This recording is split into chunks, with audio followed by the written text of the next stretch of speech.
Říká se, že nejkrásnější dárek je ten, který člověk vyrobí sám. Proto jsme se rozhodli na manželu rozpěli tomu, že takový dárek vlastně mysleli vyrobit. Jeho píseň tohoto běleckého sboru, jeho jsem členem píseň o lásce. Pardon, dostávám pokyn z režie, že takový rozpěv, bude to volný přednes. Kdyby se dělali zpět, třeba. Vážení manželé, vážení svatebčané, vychutnejte si s ním s námi opravdu dojemný příběh na pozadí skutečných událostí. Tento příběh se opravdu stal a napsal ho Sám život. Sám život. Jste věděl? Nevěděl, typnul.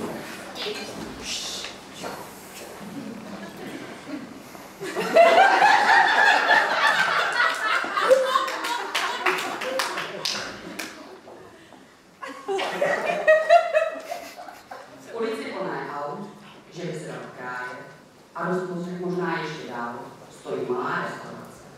Na první pohled je docela obyčejná, ale už na ten druhý se v ní dějí podivuhodné věci.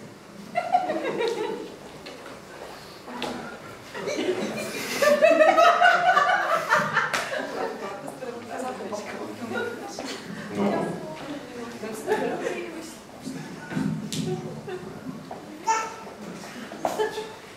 Kuchyni se kuchař mračí, zkouší dodát jídlo chuť. Cukr, sůl, pepř, koření, zoufalství přidává kečupu. Najednou se kuchař směje.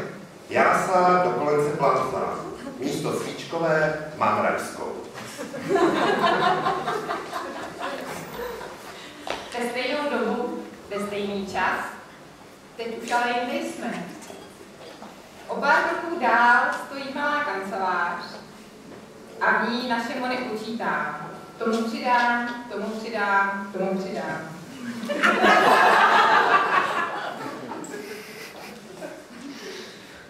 Najednou je nosní dírky, polechtá rajská vůně. Bleskově se chytá kliky, rychle běží do kuchyně. To je vůně. A ta chuť, pojď kuchtíku na mou hruď. Jak je silný a jak voní. A jak máš postavu. Že tu takovýhle žebec vaří, neměla jsem představit. Jak je hebká a jakou má postavu. Od této chvíle se vše změní, nic nebude jak postavu. Kuchtíkovi oči září, často bývá v kanceláři. Tam u nohou šéfové klečí, tváří se, že něco řeší. Nebo na gauči si povídají, dveře přitom zavírají.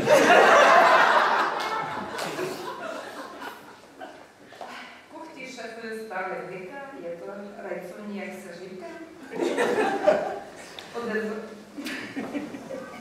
Podezřeně rychle svěží, něco nám snad uniká. Co se děje v kanceláři? Co pak snad to se netýká? Že by kuchtík naledat šéfku a šéfova kuchtíka? Dny běží jako jiné, opolakem to však budla. Spolu řeší věci různé, spolu jezdí na kupovat. Dokonce si tykají. To vypadá pělky rozumí. Si však stále dělají jen hůře nic.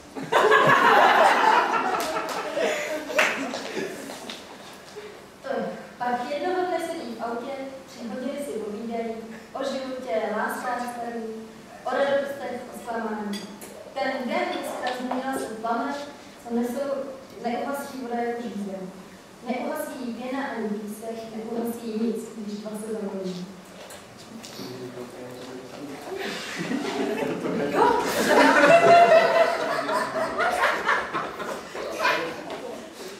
A máme tu Vánoce a s nimi vánoční večer. Všichni se těšíme na vánoční prémě. Pak se to rozlejeme, pěkně si užijeme. Ještě předtím velké doznání, už je to oficiální. Před námi oba sedí, jak nálici obžalovaní, jak jsou padne mladé lidi z nich leze přiznání.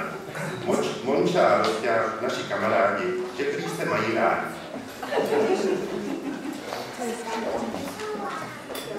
Tímto odsuzuji se 10 786 rokům společného života. Nepodmíněné.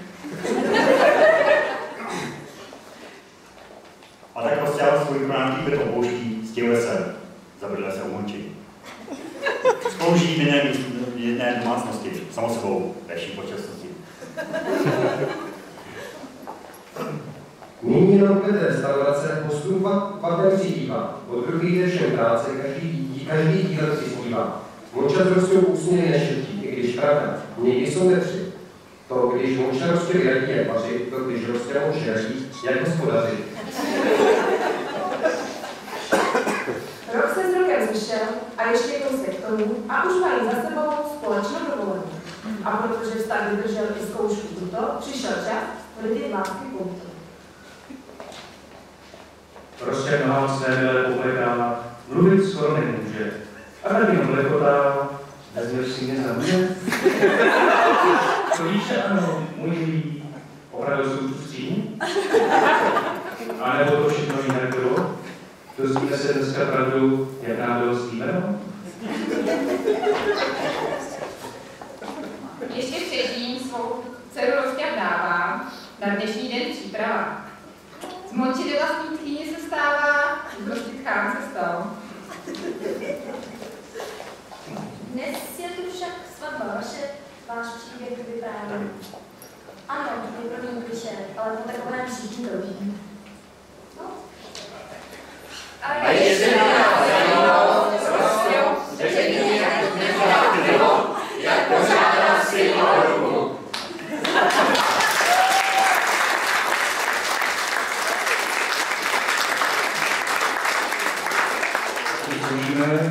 Raz, dva, tři.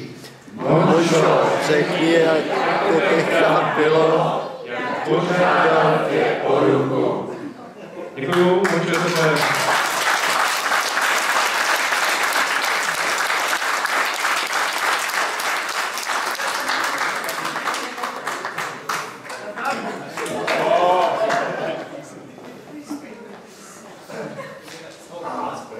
To je pěkná podpásovka. Vy jste to učili, ne? Pobraní.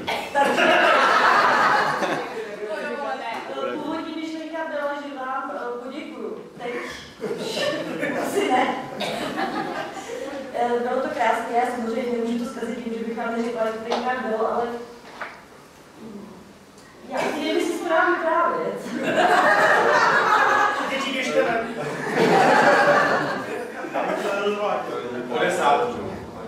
Mončo, a já to vím, jak to bylo, jo? To ti pak bylo podrobné. Jsi tam byl u toho, nebo Ne, já jsem si všechno. Jestli někdo říkáte pikantní příběh, tak to nebylo. Ani to nebylo extrémně romantické. Vlastně romantické to nebylo vůbec.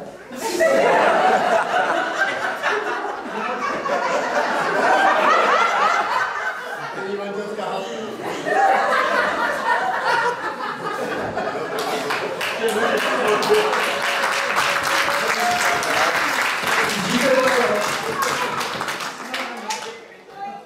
Že bys nožem na krku? Jestli si můžete představit, každý, kdo má takový ten pohodový, unavený večer, kdy sedíte, koukáte na televizi, nemáte absolutně na nic nálad, máte rozpadit ty tlustý ponožky, nejradši roztrhaný, hrozný triko, kumovaný doma, zkušený. Já ponožky doma nedovolím. A teď najednou zjistíte, že váš pes, náš pes, celý pes, tak vyskočíte, že s tím dojdete, zatáhnete tepláky. Ne, já. Pořád mu jeho rozkvět, jo? Je to jeho žádost, upozorňuju. Po plánově vám to měl říct prostě, říkám to já, takže vytáhnete tepláky, protože je venku zima. On by to řekl romanticky, že jo? On by to řekl romanticky. Mezitím já doma romanticky usínám. No. Prostě vyvenčí našeho pejska a vrátí se zpátky. Nejspíš mu tu chvíli dojde, že už je to jen tak rád, ona usíná. A dneska máme výročí. Na minutu. Vážně? Proto to bylo právě po těch proroci. Tak to je pro mě novinka. Já jsem nečekal, až usneš. Na ten čas, nespíš.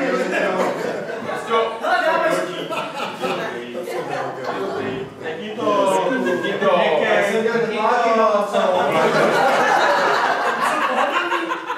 Jsi pohodlný, samozřejmě. Taky je rozumná.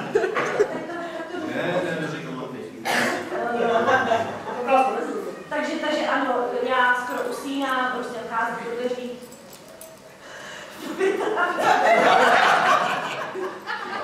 Protože si nekleknou samozřejmě. K posteli pozornu, jo? Pouze k posteli, na který já ležím a snaží se mi něco říct. Já, jelikož jsem ženská, intuitivně vycítím, že mi chce něco říct. Proto